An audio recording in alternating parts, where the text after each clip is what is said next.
My assessment of the struggle since it started in November 2016, and as the leader of one of the biggest movements in our restoration struggle. Well, my assessment is varied, depending on which angle you're looking at it from. But I think one thing that is clear is the fact that several times before, our leaders, the veterans, had tried to get this struggle off the ground, and several times it had been punctured by the regime. The difference between the efforts they were making and what is happening now is that we have gone past the regime in terms of what they thought they could handle and control. I had always argued long, as far back, some 10, 11 years ago, to say the only way to beat this BR regime is not to play its game, but to change the game completely.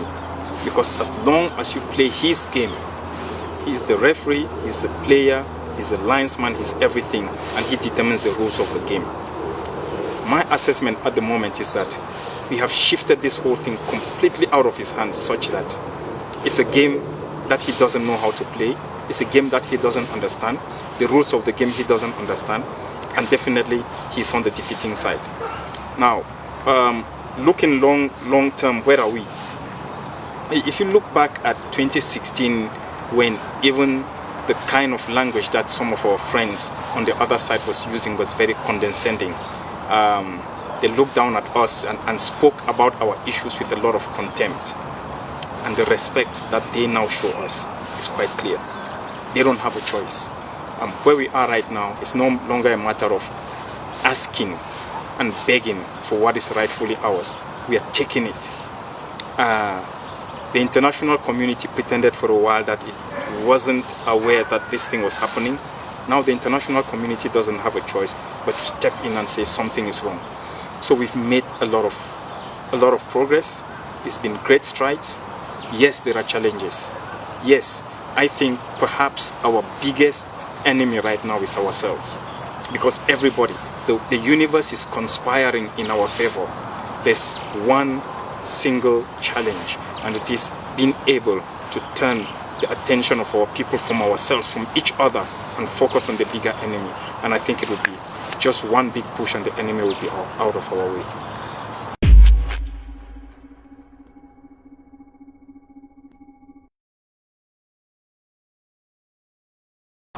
The crisis of leadership, I don't think it has ever been the lack of leadership. I don't think we've got a crisis of leadership. I think what we have is a plethora of individuals who all fancy themselves as being leaders. And yet, for the most of them, they have been given, each in their turn, a chance to lead. And they haven't been able to demonstrate that they've got the leadership qualities. That doesn't mean that we don't have some individuals within our community who have got the leadership qualities. One thing that has become clear to me, and I have to admit that for a long time I was wrong, and I've learned lessons along the way, is the fact that I used to detest and react in anger when I heard people say, oh, but there are no leaders. Who's going to lead? There's only one or two individuals who can lead. I had always argued that leadership is something that is open to everybody and anybody can lead. I was wrong. The truth is that leadership is not something that's given to everybody. Too many people clamor for positions of leadership, but not many have got the capacity to lead, can think strategically, can pull people together, can think of the bigger picture beyond their personal egoistic needs. That is unfortunately a challenge that we face. Your question, what can we do to overcome this challenge? One of the key reasons why SCOPE was formed was because we realized that there is a serious deficit of political understanding within our community. And so unless you educate the community enough to understand what leadership is, they will always continue to be manipulated. One of the reasons why as a movement we don't go out to do mass appeal is because we realize that the masses are generally not the most informed and the most educated. So we are more about how do we identify those people who have got the capacity to lead and bring them to the fore. And I'm happy that we're making some real progress. And what's the progress? We are gradually building the critical mass of people, strategists, technocrats, people. You'll see, for instance, the publication that we publish, which will be published in the next week, or at least the next version will be published in a week or two, which is a group of experts, not known, not seen, operating behind the scenes, but contributing towards the thought process of our movement and our people. So how do you fix that problem? You start by acknowledging that, one, we've got a problem, that not everybody who claims to be a leader is leadership material.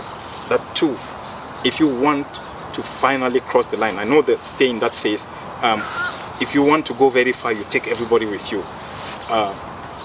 I think if we want to go very far in this case, we need to take the right people with us. Then ultimately everybody is going to cross the line. But the mistake will continue to be those people who think the only way you can cross the line is take everybody with you. And without everybody, then you can't cross the line. You will never cross the line. We must remember that even within our own community, there are people who are paid to ensure that we stay where we are.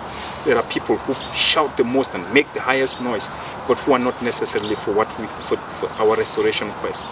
So it becomes important that we identify the people who are really, really for what we want to achieve, and we rather move with them. My argument has always been that you need to have one leader. Once that leader stands out and takes the mantle and starts moving, people see, not by their words, but by their action, and they start to follow. Those who choose to remain behind will stay behind. Ultimately, they'll catch up with the moving train. The mistake has always been the tendency for some to stop the train and say, no, we cannot move. Now let's wait for everybody to get on board the train, so that once we get on board the train, then we can move. Very often those people who refuse to get on board the train refuse because they want to hold you back. And once they get onto the train, they're not getting onto the train so that you can move together. They're getting onto the train so they can throw you off the train and take over. But then when they take over the train, what direction do they take? Do they continue moving the train forward, or do they take it backwards?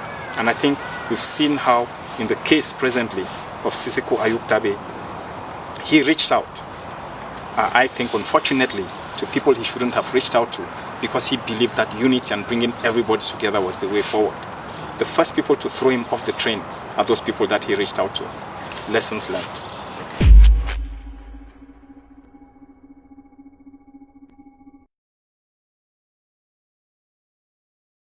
Is it not contradictory for me to argue on the one hand that what we should have maintained was a leadership council with all the frontline movements speaking to each other and having a spokesperson of sorts, and me now arguing and saying what we need is one strong leader who takes the revolution forward, and then the others will join? Yes, it's contradictory in the sense where over a 2-year period you've learned lessons. Not everybody who claimed to be a frontline leader actually fronted anything but themselves and their interests. In fact, at that time, we were giving a lot of people opportunities to cement themselves as leaders, and they failed. Because today, when you look at those same individuals who claim to be frontline leaders, the first thing you need to ask yourself is, what number is your membership? You cannot be a frontline leader or any kind of leader in a revolutionary movement with 4 members. It's as big as me, my wife, and my children. That's not a movement. And the vast majority happen to be those people who cannot count to the second hand of their fingers the membership of their movement. So who do you represent? At that time, it didn't matter who you represented. You had an option, and you had the opportunity to sit around the table. Interestingly, those who kept dashing in and out were those who did not have membership. So look at the SCNC, led by Fongalamfo. He probably was the biggest movement of the revolution at the time, and he stayed on. He stayed on because he understood the bigger picture and the importance of the bigger picture to what we were trying to do. So, but then because of the bad blood and a whole lot of negativity and a lot of disingenuity and dishonesty over time, there's just no way you can open the door to everybody anymore. Because the moment you open the door, there are individuals who come in every single time you give them the chance. They are not coming in to form a strong bond and move together. They are coming in to kick you off the train so they can take over the train. So today, talking about a strong leadership, for me, I'm not necessarily referring to one individual leading. I don't believe in one individual leading. I believe in a collective. And that is why Scope as a movement today is a movement where you do not have one individual taking decisions, but a leadership, a collective that sits around the table, discusses issues, debates, and fights, and argues and disagrees, but ultimately finds consensus. And that for me is what I mean by one strong leadership. Somebody who might be the face, the voice of that leadership, but who is a representation of many, not just one person.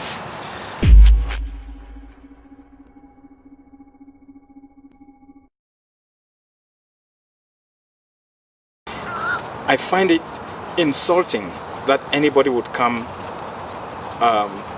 into our midst and say that there has been human rights violations on both sides. I think it's insulting. We don't have arms, we don't have guns, we don't have battleships, we don't have planes, we don't have an army. We've got nothing but a group of community individuals coming together and trying to stay alive in the face of this onslaught that is being meted on our people by Yaoundé. It's disingenuous, and that's why when I listen to somebody like Madame Bachelet saying that there has been violations of human rights on both sides, I just feel that is dishonest, to say the least. Yes, within our community, perhaps there has been one individual here or there that has committed some kind of exaction that we need to condemn, and I think we've been forthright and we've been direct in condemning that as Scope, and that was part of the debate. And I made it very clear to every Scope member, we will not condone anybody within our community who is caught in any kind of human rights violations. Remember that, by the way, the vast majority of the people who suffer from this are our people. So in no way can we condone any kind of action that disenfranchises or abuses the rights of our people. So my take is Scope and myself as an individual, we disagree very vehemently with those individuals and those organizations that say that there has been human rights violations on both sides. We do not think that's the case. Very often, it has been the Yaoundé regime that has meted out gross violations against our people, of which a lot is documented. So anybody talking about violations on both sides is, in my opinion, just trying to distort the reality.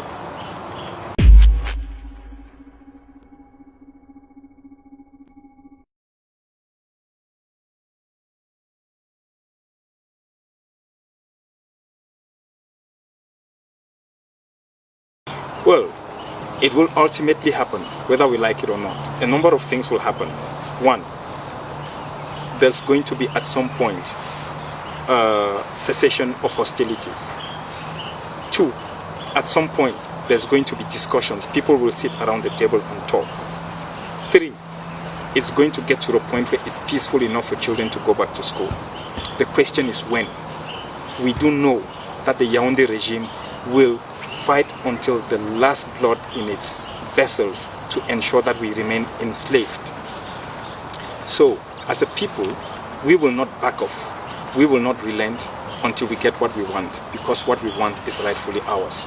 So we are completely in tandem and in agreement with the international community that there needs to be talks, there needs to be negotiations, and we need to resolve this hostility and this war that is raging between La République and the southern Cameroons. It's ultimately going to come to a point where we sit around the table. But do we want to continue with the slaughtering of lives before we get to that point? That is the question.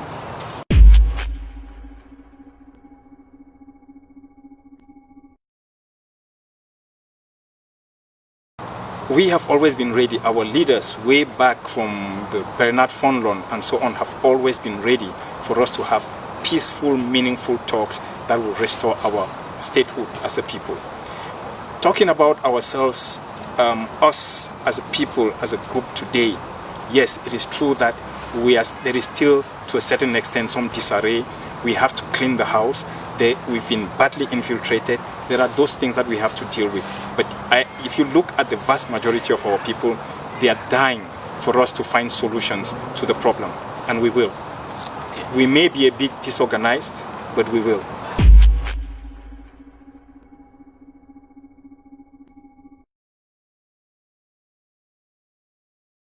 Well, as chairman of SCOPE, what is my view about using school shutdown as a political weapon?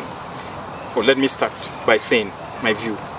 I think it's wrong to use school shutdown as a political weapon, just like it is my view that it is wrong to use women as a political weapon in any kind of conflict. And that is why we must continue to condemn the Yaoundé regime for having used schools as the base for its military, and in the process pushing our children out of school and keeping them at home. We have to continue to condemn the actions of La République du Cameroon for having used children, school children, as bait towards our people to push us so that we can go out and do what they want so they can slaughter us. So we are completely against. Yes, at some point our leaders told the children to stay at home, but no reasonable person will ask their children to go out to the streets when you've got soldiers wielding guns, irresponsible soldiers shooting people in the knee at will. We're not going to ask our children to go out to that.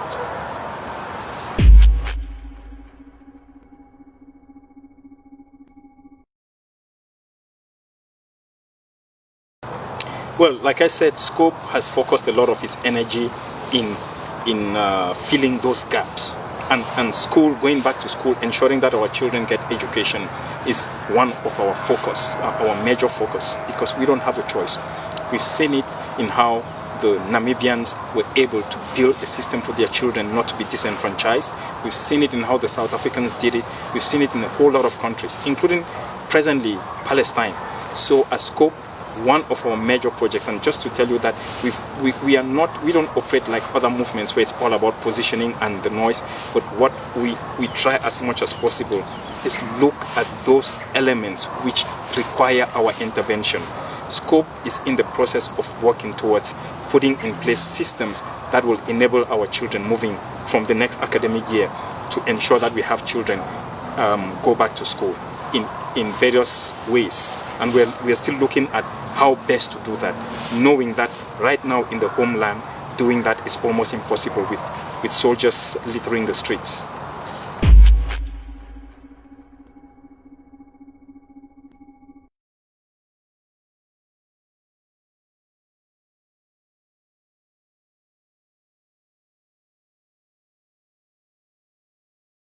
Well, I think if I understood Mr. Nagy well, did he say that separation is not an option? I don't think so. I understood him to have said that our people have been miseducated to the point that many of them still believe in this Cameroonianness that holds all of us together. And of course, we are Southern Cameroonians, but that does not mean that we are French Cameroonians. So we are not negating our identity of Cameroonianness. But about separation, we will separate, and once we separate, we will decide whether we want to be a Cameroonian nation or we want to be some other nation, be it Ambazonia or something else. But separation is definitely on the cards, and that is where we're going.